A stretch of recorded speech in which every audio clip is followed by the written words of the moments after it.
Hello dears, welcome to the job classes.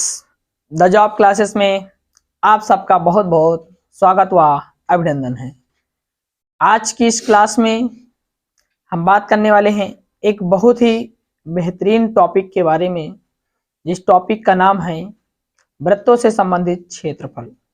आज हम इसके कुछ फार्मूले देखेंगे कि इस चैप्टर में कौन से फार्मूले का यूज स्टार्टिंग में होता है, कौन से फार्मूले का यूज नहीं होता है, और उसमें किस प्रकार के क्वेश्चंस आते हैं।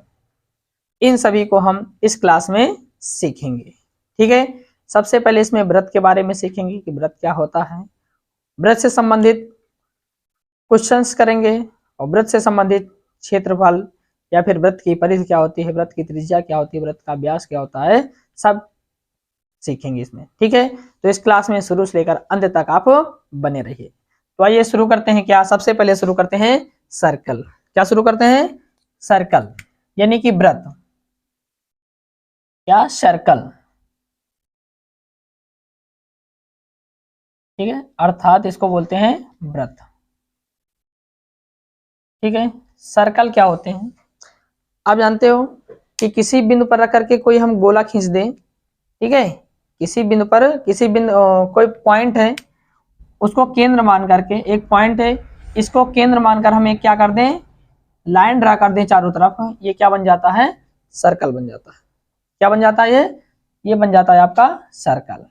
ठीक है ना, यही क्या होता है? सर्कल होता है। ठीक है, अब यानी कि वृत्त होता है, वृत्त के केंद्र से ये जो बाहर की लाइन है इसको बोलते हैं परिधि। इसको हम बोलते हैं क्या? सेंटर। क्या बोलते हैं? सेंटर, अर्थात इसको हम बोलते हैं केंद्र। क्या बोला जाता है इसको? केंद्र। ये जो चारों तरफ लाइन है, इस लाइन को बोलते हैं परिधि। क्या बोलते हैं?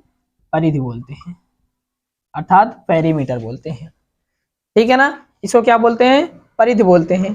तो यहां से अगर हम, ये भी सेंटर है, अगर सेंटर से कोई लाइन को ड्रा करते हैं, जैसे ये हमने क्या कर दी, एक लाइन ड्रा कर दी, सेंटर से परिधि को मिला दिया। ठीक है ना, और फिर से परिधि को सेंटर से मिला दिया। वो लाइन कहां से जा रही है?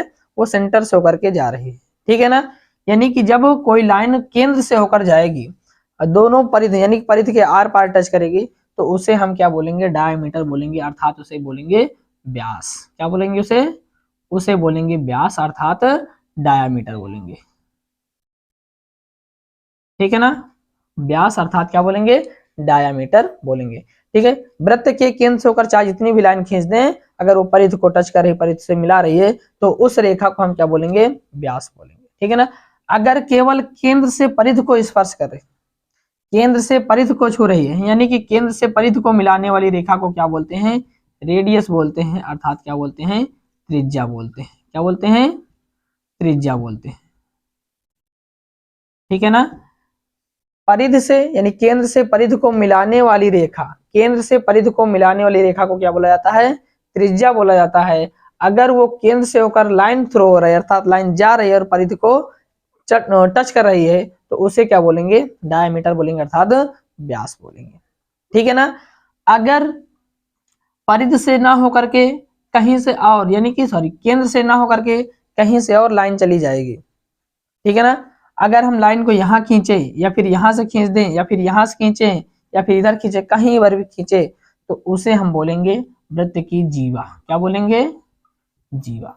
ठीक है, वृत्त में केवल इतनी चीजें याद रखना है, इसी से फार्मूले लगेंगे, इसी से क्वेश्चंस को किया जाएगा। ठीक है ना, और एक चीज में याद रखना, चलो पहले इतना देखते हैं, फिर त्रिज्यखंड पढ़ाएंगे तो उसमें देखा जाएगा। ठीक है ना, क्या होता है? वृत्त के केंद्र से परिधि को मिलाने वाली रेखा, वृत्त के केंद्र से परिधि को मिलाने वाली रेखा को त्रिज्या कहते हैं। वृत्त के केंद्र से होकर जाने वाली रेखा को क्या कहते हैं? व्यास कहते हैं। लेकिन शर्त ये हो कि दोनों, यानी कि दोनों तरफ, यानी कि जो दोनों अंतिम बिंदु हैं वो किसको स्पर्श करें, यानी किसको छुए? परिधि को टच करें, तो क्या कहलाता है? व्यास कहलाता है। ठीक है ना, अब वृत्त के चारों ओर जो बाउंडेशन बना है, इसी को हम बोलते हैं परिधि बोलते हैं। क्या बोलते हैं? परिधि बोलते हैं। तो सबसे पहले वृत्त की परिधि क्या, त्रिज्या क्या होती है, ये देखते हैं। वृत्त की त्रिज्या, वृत्त की त्रिज्या, देखो वृत्त की त्रिज्या r होती है। वृत्त की त्रिज्या क्या होती है? आर होती है, ठीक है ना। वृत्त का व्यास, वृत्त का व्यास, ठीक है, वृत्त का व्यास क्या होता है, डी होता है। और ये भी याद रहे, देखो वृत्त का ये भी यहाँ से यहाँ तक अगर ये त्रिज्या है आर इसको माने हैं तो ये भी आर होगा, ये भी क्या होगा, आर होगा। ये इसको केंद्र से होकर ये जा रही थी, इसकी भी दूरी आ रही है, फिर से केंद्र को छोड़ रही है, ये भी क्या दूरी है, आर है।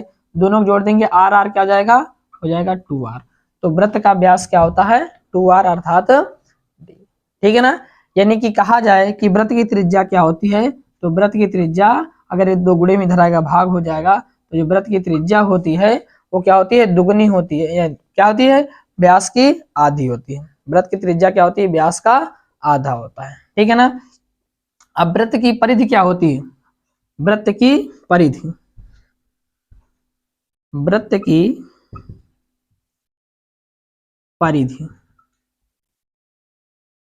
वृत्त की परिधि क्या होती है, वृत्त की परिधि होती है 2πr। वृत्त की परिधि क्या होती है, 2πr, ठीक है ना। इसके लिए एक शॉर्ट ट्रिक है, बिल्कुल आसानी से इसको याद कर सकते हैं, ठीक है ना। ट्रिक हमारी क्या है, ध्यान से देखिएगा, ट्रिक है बिल्कुल आसान है, ठीक है। देखो ट्रिक कैसे याद करेंगे, ना किसी से,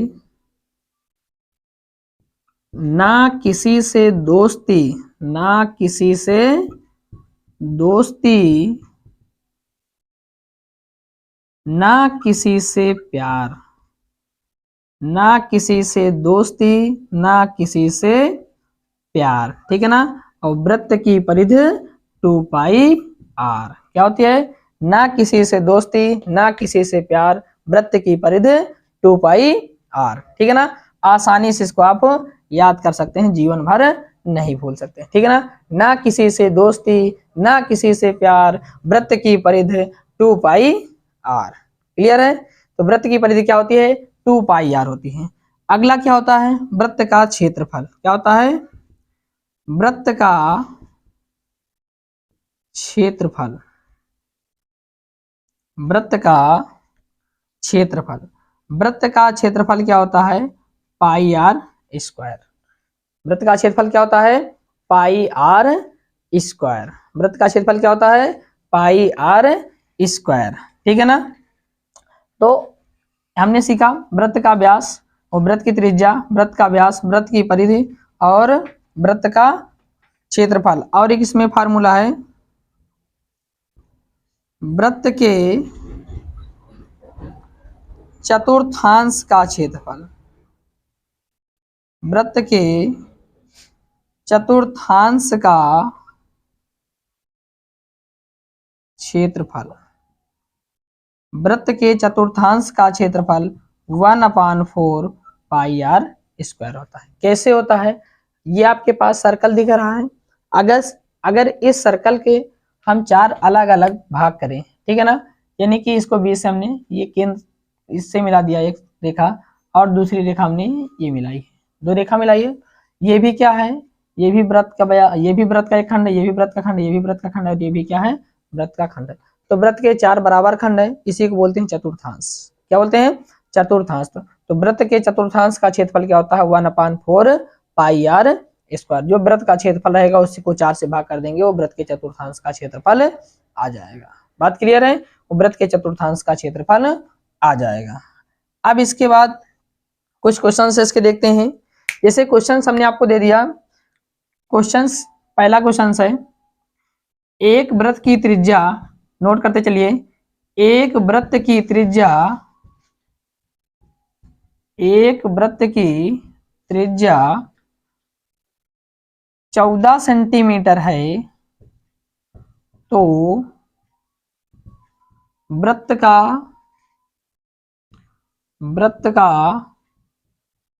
व्यास तथा वृत्त की परिधि ज्ञात कीजिए, ज्ञात कीजिए। पहला क्वेश्चन आपके लिए, क्वेश्चन क्या है कि एक वृत्त की त्रिज्या 14 सेंटीमीटर है, एक वृत्त की त्रिज्या 14 सेंटीमीटर है तो वृत्त का व्यास क्या, तो वृत्त का व्यास और वृत्त की परिधि ज्ञात करना है। वृत्त की त्रिज्या दे दिया है, वृत्त का व्यास और वृत्त की परिधि आपसे पूछ रहा है, ठीक है ना। तो सिंपल है क्या, वृत्त की त्रिज्या दिया है, अर्थात त्रिज्या क्या होती है, हमने अभी भी स्टार्टिंग में आपको बताया फार्मूला, वृत्त की त्रिज्या क्या होती है, आर होती है। आर का मान कितना दिया है, 14 सेंटीमीटर दिया है। देखो यहाँ पर त्रिज्या क्या होती है, आर होती है, तो वृत्त की त्रिज्या आर का मान कितना दिया है, 14 सेंटीमीटर दिया, कितना दिया है, 14 सेंटीमीटर दे रखा है। अब हमसे पूछ रहा है वृत्त का व्यास, क्या पूछ रहा है, वृत्त का व्यास पूछ रहा। तो वृत्त का व्यास क्या होता है, वृत्त का व्यास डी होता है, क्या होता है, डी होता है। और अभी अभी हमने बताया कि वृत्त का व्यास डी बराबर क्या होता है, त्रिज्या दुगनी हो जाती है, ठीक है ना, 2r। r का मान जब यहाँ पे रखेंगे तो 2 गुणे r का मान कितना रखेंगे, 14, तो गुणा कर दो, जब 14 को 2 से गुणा करो, 14 गुना कितना हो जाएगा, 28, कितना हो जाएगा, 28 सेंटीमीटर, सेंटीमीटर में दिया है तो सेंटीमीटर में आ गया, ठीक है ना। तो वृत्त की सॉरी हाँ ठीक है, ठीक है, वृत्त का व्यास कितना है, 28 सेंटीमीटर, हाँ सेंटीमीटर में दिया तो सेंटीमीटर। फिर अगला क्या पूछ रहा है, वृत्त की परिधि ज्ञात करना है, क्या ज्ञात करना है, वृत्त की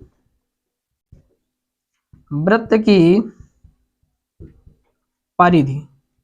तो वृत्त की परिधि क्या होती है, 2 पाई आर, वृत्त की परिधि क्या होती है, 2 पाई आर, ठीक है।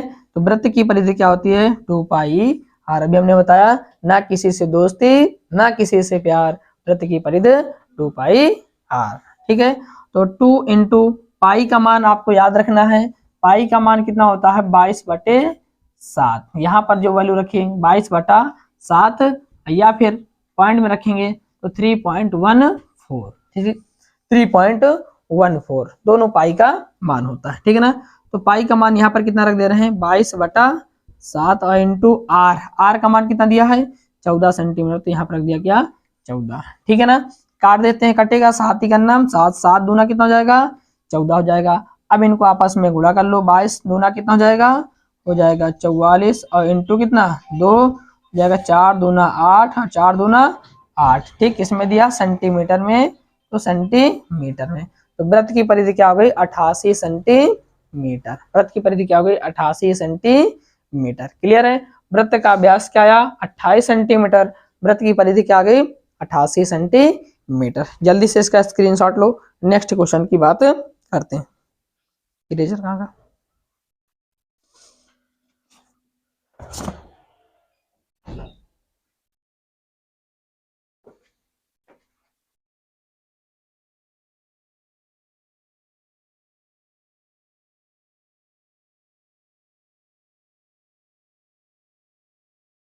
चलो नेक्स्ट क्वेश्चन की बात करते हैं।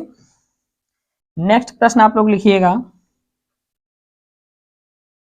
नेक्स्ट प्रश्न है, किसी वृत्त की त्रिज्या, किसी वृत्त की त्रिज्या,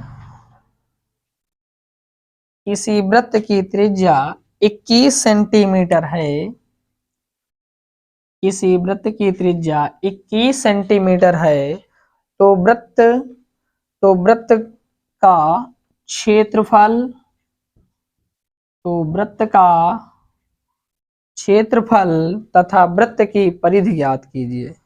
तो वृत्त का क्षेत्रफल तथा वृत्त की परिधि ज्ञात कीजिए, ठीक है ना। ये क्वेश्चन आपका, एक वृत्त की त्रिज्या क्या है, कितना है, यानी किसी वृत्त की, ये बोले ना किसी वृत्त की, किसी वृत्त की त्रिज्या 21 सेंटीमीटर है, तो वृत्त का क्षेत्रफल और वृत्त की परिधि ज्ञात करना है। तो ध्यान से देखिएगा, फिर से दे दिया है वृत्त की त्रिज्या दिया है, क्या दिया है, वृत्त की त्रिज्या दे रखा है, वृत्त की त्रिज्या दे रखा है, वृत्त की त्रिज्या कितना दिया है, आर का मान दे दिया है 21 सेंटीमीटर। फिर कह रहा वृत्त का क्षेत्रफल ज्ञात कीजिए। तो वृत्त का क्षेत्रफल, वृत्त का क्षेत्रफल क्या होता है, पाई आर स्क्वायर। अब ये बताया था कि वृत्त का क्षेत्रफल क्या होता है, पाई आर स्क्वायर, ठीक है ना। तो वृत्त का क्षेत्रफल पाई आर स्क्वायर। चलो वैल्यू पुटअप करते हैं। पाई का मान अभी हमने बताया, पाई का मान क्या 22/7। अब आर स्क्वायर लिखा, क्या लिखा है आर स्क्वायर। यहाँ से ध्यान से देखिएगा आर स्क्वायर लिखा है तो आर का मान कितना है 21 सेंटीमीटर दिया है। इस 21 को स्क्वायर का मतलब क्या 2 बार लिख सकते हैं। 21 गुणे 21, 21 का स्क्वायर हो जाएगा, हो जाएगा नहीं हो जाएगा। अब इसको काट दो, 7 तिक 7 और 7 तिरिक 21 हो जाएगा। अब इसको फाइनली सॉल्व कर लेते हैं, हो जाएगा 3 दूना 6, फिर 3 दूना 6 और इंटू 21, ये हो गया।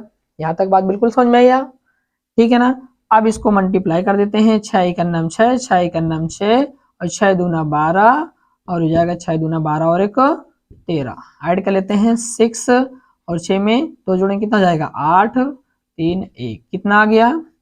तो वृत्त का जो क्षेत्रफल आया है 1386 सेंटीमीटर स्क्वायर, ठीक है ना। यहाँ पर यूनिट जरूर याद रखना, इसका केवल होता है इकाई, क्या होता है इकाई, और इसका होता है वर्ग इकाई, क्या होता है वर्ग इकाई, और इसका भी होता है वर्ग इकाई, ठीक है ना। यानी कि जो इकाई दे रखी है जैसे सेंटीमीटर में दिया है तो सेंटीमीटर स्क्वायर हो जाएगा, ठीक है ना। मीटर दे रखा है तो मीटर का स्क्वायर हो जाएगा। बात समझ में नहीं आई। अब इसके बाद पूछ रहा वृत्त की परिधि क्या होगी, तो वृत्त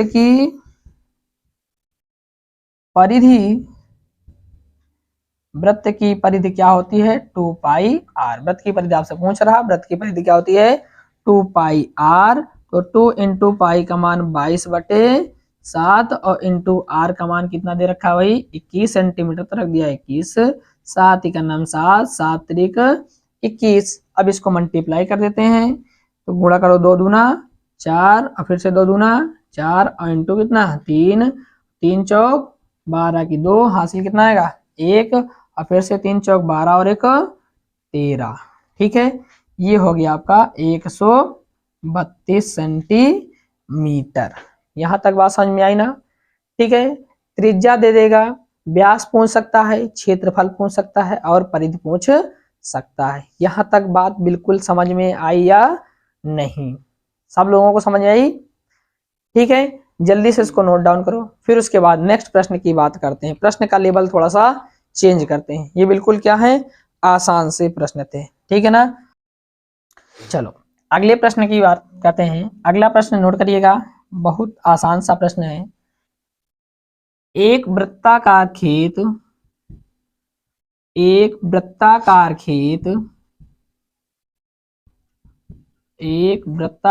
खेत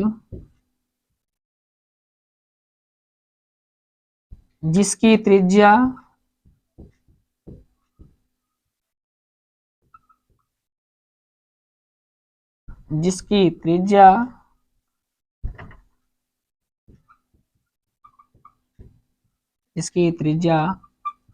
28 सेंटीमीटर है। एक वृत्ताकार खेत जिसकी त्रिज्या 28 सेंटीमीटर है, ठीक है। पूरे खेत को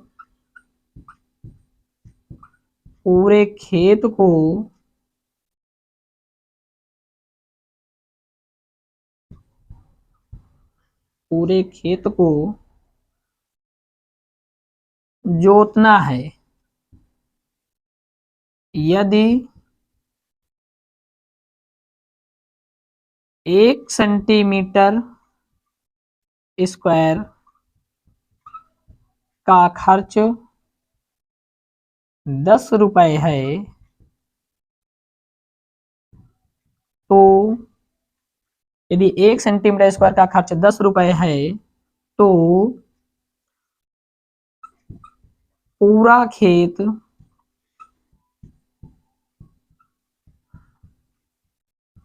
जोतने में कुल कितना खर्च लगेगा,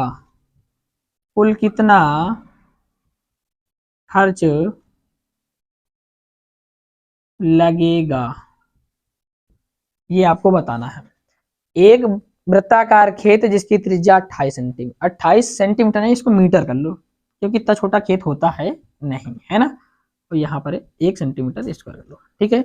एक वृत्ताकार खेत जिसकी त्रिज्या 28 मीटर है, जिसकी त्रिज्या कितना है 28 मीटर है, पूरे खेत को जोतना है, थोड़ा सा भी खाली नहीं रखना, पूरे पूरे खेत को क्या करना है जोतना है। यदि 1 रुपए का खर्च 10 रुपए आ जाता है, 1 सेंटीमीटर स्क्वायर का खर्च कितना आ जाता है 10 रुपए आ जाता है, तो पूरा खेत जोतने में कुल कितना खर्च लगेगा, ये आपसे पूछा जा रहा है। ठीक है ना, पूरा खेत जोतने में कुल कितना खर्च लगेगा। ठीक है, तो यहाँ पर आपको दे दिया है, क्या दिया है क्वेश्चन ध्यान से पढ़ो। एक वृत्ताकार खेत जिसकी त्रिज्या दिया, क्या दे रखा है, दे रखा है आपको त्रिज्या, क्या दिया है त्रिज्या, यानी कि आर बराबर दिया है 28 सेंटी सॉरी 28 मीटर, कितना दिया है 28 मीटर। फिर ये क्या रहा कि पूरे खेत को जोतना है, अर्थात आप ये समझो कि ये आपका व्रत है, वृत्ताकार खेत है, इस खेत को पूरा जोतना है, ये पूरा जोतना है कि नहीं जोतना, ये पूरा जितना बना हुआ है ना, तो ये पूरा एरिया ही क्या कहलाता है, व्रत का क्षेत्रफल कहलाता है। ये क्या कहलाता है, व्रत का क्षेत्रफल कहलाता है। तो हमसे पूछ रहा है वृत्त का क्षेत्रफल, पहले निकाल लेते हैं, क्या निकाल लेते हैं, वृत्त का क्षेत्रफल, है ना। तो वृत्त का क्षेत्रफल क्या होता है पाई आर स्क्वायर, अभी बताया है क्या होता है पाई आर स्क्वायर होता है। तो यहाँ से वैल्यू रखो, पाई का मान कितना 22/7 और इंटू आर का मान कितना दे रखा है 28, स्क्वायर लगा कितनी बार लिख देंगे 2 बार लिख देंगे, 28 इंटू 28। अब इसको काट दो, 7 का नाम 7, 7 चौक 28, गुणा कर देते हैं इसको, है ना, ये जाएगा 8 चौको 32 के 2 हासिल कितना आएगा 3, और फिर 2 चौको 8, 8 3 11, ये हो जाएगा 112 ही आएगा। ठीक है, फिर उसके बाद में ठीक है 8 चौक 32 के 2 हासिल आया 3, 8 दूना सॉरी 4 दूना 8, 8 3 11 और इंटू कितना 22, है ना। अब इसको आगे सॉल्व कर लेते हैं। ठीक है, 22 दूना कितना हो जाएगा, गुणा कर लीजिएगा बाहर, 22 दूना 44 की 4 हासिल कितना आएगा 4 आया, और फिर 22 से करना 22, अब 22 4 कितना जाएगा 22 4 हो जाएगा 26 के 6 हासिल आएगा 2, फिर 22 का नाम 22 2 24 हो जाएगा, कितना जाएगा 24 हो जाएगा। ये क्षेत्रफल आया, क्या आया है क्षेत्रफल को हम ए से डिनोट करते हैं, इतने मीटर स्क्वायर आया है। अब ये क्वेश्चन कह रहा है 1 मीटर स्क्वायर का खर्च 10 रुपए आता है, 1 मीटर स्क्वायर का खर्च कितना आता है 1 मीटर स्क्वायर का खर्च 10 रुपए आ जाता है, कितना आता है 10 रुपए आ जाता है। तो कुल खेत कितना है, तो कुल इतने सेंटीमीटर इतने मीटर स्क्वायर बन रहा कितना 2464 का, तो 2464 मीटर स्क्वायर का खर्च क्या हो जाएगा, इसी में किससे गुणा कर देंगे, इसी में 10 से आपको गुणा कर देना है, आपका टोटल आंसर आ जाएगा, टोटल खर्च आ जाएगा। तो 1 4 का नाम 4 हो जाएगा, पहले 0 है तो 0 डालो, है ना, फिर 4 का नाम 4, 6 का नाम 6, फिर 4 का नाम 4, 2 का नाम 2, यानी कि 24,000 कितना 24,640, कितना खर्च लगेगा 24,640 रुपए का कुल खर्च लगेगा पूरा खेत हमें जोतने में। यहाँ तक बात बिल्कुल समझ में आई या नहीं। ठीक है, अगर क्लास आपको अच्छी लग रही है तो क्लास लाइक जरूर करिएगा, इस चैनल पर नए हैं तो चैनल को भी सब्सक्राइब जरूर करें। ठीक है, जल्दी से इसका स्क्रीनशॉट लो, फिर उसके बाद नेक्स्ट प्रश्न की बात करते हैं।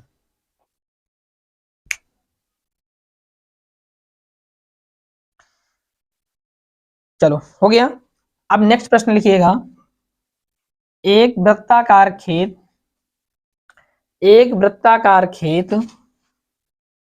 जिसकी त्रिज्या 35 सेंटीमीटर है, 35 मीटर, एक वृत्ताकार खेत जिसकी त्रिज्या 35 मीटर है, कितना है 35 मीटर है, पूरे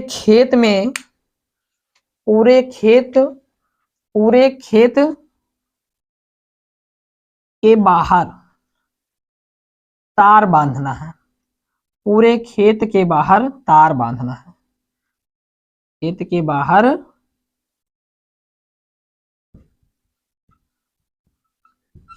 तार बांधना, तार ऊपर लिख दे रहे हैं, ठीक है ना, लिख लीजिएगा बांधना है। ठीक है, यदि तार बांधने में यदि तार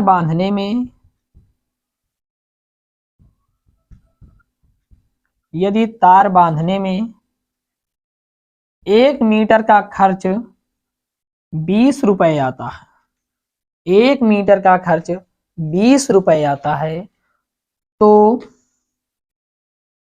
पूरे खेत में पूरे खेत में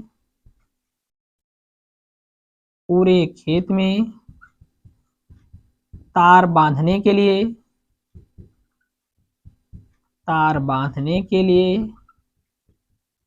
पूरे खेत में तार बांधने के लिए कुल कितना खर्च लगेगा? तार बांधने के लिए कुल कितना खर्च लगेगा? ठीक है, एक वृत्ताकार खेत है जिसकी त्रिज्या 35 सेंटीमीटर दे रखी है। जिसकी त्रिज्या कितनी दे रखी है? 35 मीटर दे रखी है। पूरे खेत के बाहर क्या लगाना है? हमें तार बांधना है। ये जितना खेत दिख रहा, मान लेते हैं वृत्ताकार खेत दिख रहा, और इसके चारों तरफ हमें क्या बांधना है? तार बांधना है। आजकल क्या है कि बहुत ज्यादा साड़ माड़ आ रहे हैं। एक तार खेत केवल क्या है? वृत्ताकार है। किसी का खेत लेकिन वृत्ताकार होता नहीं है, लेकिन हमें तार जो बांधना है वृत्ताकार बांधना है। कैसा बांधना है? वृत्ताकार खेत है ना, है उसी में तार बांधना है। पूरे खेत के बाहर क्या बांधना है? तार बांधना है। यदि तार बांधने में 1 मीटर का खर्च कितना आ जाता है? 20 रुपए आ जाता है, तो पूरे खेत में तार बांधने के लिए कुल कितना खर्च लगेगा? जब ऐसी बात करें कि पूरे इसकी केवल इस रेडियस के, सॉरी इस परिधि की केवल बात कर रहा है, ये जो लाइन दिख रही है, ठीक है ना, इस लाइन की अगर बात करेगा तो हमें हमेशा क्या याद रखना है? हमें उसकी परिधि से संबंध बता रहा है। इसका संबंध बता रहा, परिधि से संबंध बता रहा है। ठीक है, तो यहाँ पर त्रिज्या भी कितनी दे रखी है? तो त्रिज्या दे रखी है कितनी? 35 सेंटीमीटर। अब यहाँ वृत्त का क्षेत्रफल काम खत्म, तो अब वृत्त की परिधि अभी बताया क्या होता है? 2πr। वृत्त की परिधि क्या होती है? 2πr होता है। यहाँ तक बात बिल्कुल समझ में आई या नहीं? वृत्त की परिधि होती है 2πr। ठीक है, अब वैल्यू को आपको पुटअप कर देना है। पहले हम देख लेते हैं कि तार कितना लंबा लगेगा भाई, है ना। मतलब कि अगर यहाँ से यहाँ तक 1 मीटर है, तो कह रहा पूरे में कितना तार लग रहा है, हमें ये पहले पता कर लेना कितना तार लगेगा, और फिर उसी हिसाब से 1 मीटर लाने में 20 रुपए खर्च लग रहा है, तो देख लेंगे जितने मीटर तार आएगा वही हमारा पूरा खर्च हो जाएगा, यानी कि उससे 20 से गुणा कर देंगे तो, है ना। तो परिधि 2πr हो जाएगा, 2 × पाई का मान 22/7 और इंटू आर का मान दे रखा है आपको 35। आर का मान कितना दे रखा है? 35। सॉल्व कर लेते हैं। 7 × 9 7, 7 × 5 35। ठीक है, अब इसको और आगे सॉल्व कर लेते हैं। 2 दूना 4, 2 दूना 4 हो गया 44। अब 5 से गुणा कर दो, 5 चौक 20, 5 चौक 20 और हासिल 2 22। ये हो गया आपका क्या? मीटर। ठीक है, 220 मीटर तार लगे। कितना तार लग रहा? 220। यानी कि इस पूरे खेत में हमें तार बांधने के लिए 220 मीटर केवल क्या लग रहा? तार लग रहा है। और कह रहा 1 मीटर का खर्च 20 रुपए है। 1 मीटर का खर्च बराबर 20 मीटर, तो 220 रुपए लग रहा। 1 मीटर का खर्च कितना लग रहा? 20 रुपए। तो 220 मीटर का खर्च क्या हो जाएगा? 220 गुणे में 20, मल्टीप्लाई कर दो इसको। एक ये 2 जीरो हो, 2 जीरो पहले उतार लो, है ना, फिर आपस में गुणा कर दो। 2 दूना कितना हो जाएगा? 4 हो जाएगा। फिर से 2 दूना कितना हो जाएगा? 4। ठीक है ना, तो टोटल कितने रुपए का खर्च लगेगा? 4400 रुपए आपके जेब में रहेंगे, तो आप पूरा तार लाकर बांध सकते हैं। बात समझ में आई या नहीं? ठीक है, इस प्रकार के क्वेश्चन आप आसानी से कर पाएंगे। जल्दी से नोट डाउन करो, फिर अगली टॉपिक की बात करते हैं इसी की। जल्दी से नोट डाउन करो। चलो हो गया ना। अब देखते हैं, इसको रब कर देना है ना। अगला प्रश्न लिखिएगा, जल्दी तेज में लिखिए। एक वृत्ताकार खेत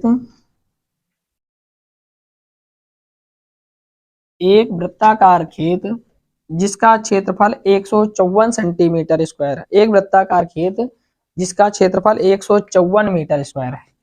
एक वृत्ताकार खेत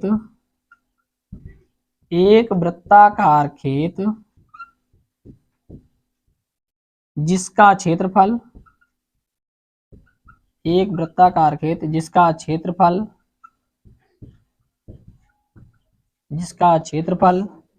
154 मीटर स्क्वायर है। 154 मीटर स्क्वायर है, तो वृत्त वृत्त की परिधि ज्ञात कीजिए। तो वृत्त की परिधि तथा त्रिज्या ज्ञात कीजिए, त्रिज्या ज्ञात कीजिए। ठीक है, आपसे क्वेश्चन कह रहा एक वृत्ताकार खेत जिसका क्षेत्रफल 154 मीटर स्क्वायर है, तो वृत्त की परिधि तथा त्रिज्या ज्ञात करना है। तो वृत्त की परिधि और क्या निकालना है, हमें त्रिज्या निकालना है। तो सो सिंपल, बिल्कुल आसान है। ठीक, घबराना नहीं है कि इसमें तो त्रिज्या दिया ही नहीं, त्रिज्या पूछ रहा है। तो ऐसे क्वेश्चंस बिल्कुल आसान होते हैं। कह रहा है एक वृत्ताकार खेत जिसका क्षेत्रफल दिया, तो वृत्त का क्या दिया है, क्षेत्रफल। लिख लेंगे वृत्त का क्षेत्रफल, सॉरी, वृत्त का क्षेत्रफल। वृत्त का क्षेत्रफल क्या होता है, वृत्त का क्षेत्रफल दे रखा है 154 मीटर स्क्वायर। अभी अभी हमने आपको बताया कि वृत्त का जो क्षेत्रफल होता है, वो वृत्त का क्षेत्रफल क्या होता है, तो वृत्त का क्षेत्रफल होता है पाई आर स्क्वायर। तो वृत्त का क्षेत्रफल के स्थान पर रख देंगे पाई आर स्क्वायर। अभी फार्मूला रखे क्षेत्रफल निकाल रहे थे, अब क्षेत्रफल दे दिया तो पाई आर स्क्वायर रख रहे हैं। तो पाई आर स्क्वायर बराबर 154 मीटर स्क्वायर। अब यहाँ से आर का मान निकालना है हमें। पाई गुणे में उधर जाएगा, किसमें हो जाएगा, भाग में। तो आर स्क्वायर बराबर 154 बटा क्या हो जाएगा, पाई हो जाएगा। तो आर का स्क्वायर बराबर 154 गुणे पाई का मान क्या होता है, 22/7। क्या होता है, 22/7। अब इन सबसे जो नीचे बटा रहता है हमेशा याद रहे, वो कहाँ जाता है, ऊपर जाता है। किस कंडीशन में, जब ऊपर वाले संख्या में बट्टे का बट्टे रहेगा तब। ठीक है ना, ये ऊपर चला गया, हो जाएगा कितना, 154 गुणे 7 बटे में कितना, 22। अब इसको काटते हैं, सबसे पहले छोटी संख्या से काट देते हैं। चलो इसको 2 से काट देंगे, 2 से काट दें, 11 से काटते हैं, कटेगा, 11 दूना कितना हो जाएगा, 22 हो जाएगा। इसको भी 11 से काटो, 11 का नाम 11 हो जाएगा। बच्चे के यहाँ से 4 और 11 चौको 44 जाएगा, और 2 का नाम 2 और 2 7 14। ये हो जाएगा 7 गुणे 7, ये आर स्क्वायर। तो 7 का इधर स्क्वायर में है, स्क्वायर हमेशा ट्रांसफर किस में हो जाता है, रूट में हो जाता है। तो 7 गुणे 7, आपने इसको स्टार्टिंग में पढ़ा है। 7 गुणे 7 अगर 2 बार लिखा है, कोई संख्या रूट के अंदर 2 बार होती है, तो रूट से बाहर निकलती है तो 1 बार बन करके बाहर हो जाती है। बात समझ में आई कि नहीं आई। तो त्रिज्या का मान आ गया 7 सेंटीमीटर। त्रिज्या का मान क्या आ गया, 7 सेंटीमीटर आ गया। अब हमें पूछ रहा है कि वृत्त की परिधि भी बताइए। ठीक है ना, चलो यहाँ से परिधि निकाल लेते हैं। त्रिज्या जैसे पता चल गया, परिधि तुरंत निकालो। तो परिधि क्या होती है, 2 पाई आर होती है। तो 2 गुणे पाई का मान 22/7 और इंटू आर का मान कितना, आर का मान 7 दे रखा है। तो 7 से 7 कैंसल, इसमें गुणा कर दो, 22 गुना कितना हो जाएगा, 44 मीटर। कितना हो जाएगा, तो ये किसमें है, मीटर में है, मीटर में दे रखा है तो मीटर में निकाल लिए। बात समझ में आई कि नहीं आई। हमेशा याद रहे, क्षेत्रफल दे देगा, परिधि पूछ लेगा, त्रिज्या पूछ लेगा, व्यास पूछ लेगा, बिल्कुल आसानी से निकाल पाएंगे। ठीक है ना। अब यदि आपको त्रिज्या दे दे तो क्षेत्रफल हमने बता दिया कैसे निकालते हैं, परिधि कैसे निकालते हैं, व्यास कैसे निकालते हैं। अगर अब आपको परिधि दे दे, अब पूछ ले इसका क्षेत्रफल क्या होगा, तो निकाल पाएंगे नहीं निकाल पाएंगे, बिल्कुल आसानी से सब लोग निकाल पाओगे, निकाल लोगे सब लोग, बिल्कुल आसानी से निकाल पाओगे, है ना। वृत्त की परिधि अगर दे देगा तो रख देंगे 2 पाई आर बराबर जो मान दिया रहेगा मान रखेंगे, वहां से आर का मान निकालेंगे, और जैसे आर का मान आ जाएगा वहां से क्षेत्रफल के फार्मूले पर करके त्रिभुज का हम यानी कि वृत्त का क्षेत्रफल भी कैलकुलेट कर पाएंगे। बात यहाँ तक सबको क्लियर हुई। ठीक है, तो उम्मीद करते हैं कि वृत्त से संबंधित आप जितने भी प्रश्न आएंगे आप उनको सॉल्व कर लोगे। ठीक है ना। अब इसमें आपको क्या करना है, अपने आप बुक उठाना है, अपने बुक से, ठीक है, जितने सवाल वृत्त से संबंधित हैं सभी सवालों को आपको लगा लेना है। जो सवाल समझ में ना आए कमेंट करके जरूर बता देना कि हमें ये सवाल सर बताइए। ठीक है ना, उस सवाल को हम अगली वाली क्लास में आपको जरूर बताएंगे। ठीक है ना, उस वाली क्लास को यानी कि उस वाले क्वेश्चंस को और उससे रिलेटेड और ढेर सारे क्वेश्चन को अगली वाली क्लास में डिस्कस किया जाएगा। ठीक है ना, बस आज की क्लास को यहीं तक रखते हैं। अब कल नई क्लास में मिलते हैं, अच्छे तरीके से मिलते हैं। तब तक हम क्या करते रहेंगे, अच्छे से पढ़ते रहेंगे, ठीक है, क्वेश्चनों को सॉल्व करते रहेंगे। अब हम किसी इसी वृत्त पर आधारित कुछ और क्वेश्चंस को नेक्स्ट क्लास में बताएंगे। ठीक ना, फिर उसके बाद हम कुछ त्रिभुज के बारे में बात करेंगे और उसके क्वेश्चनों को सॉल्व करेंगे। ठीक है, यदि क्लास पूर्ण रूप से अच्छी लगी हो तो आप क्लास को लाइक जरूर करें। ठीक है ना, क्लास को लाइक करें, यदि चैनल पर नए हैं तो चैनल को सब्सक्राइब करें और अपने सभी दोस्तों के पास इस क्लास को यानी कि इस वीडियो को ज्यादा से ज्यादा शेयर करें। ठीक है ना, थैंक यू, जय हिंद, जय भारत।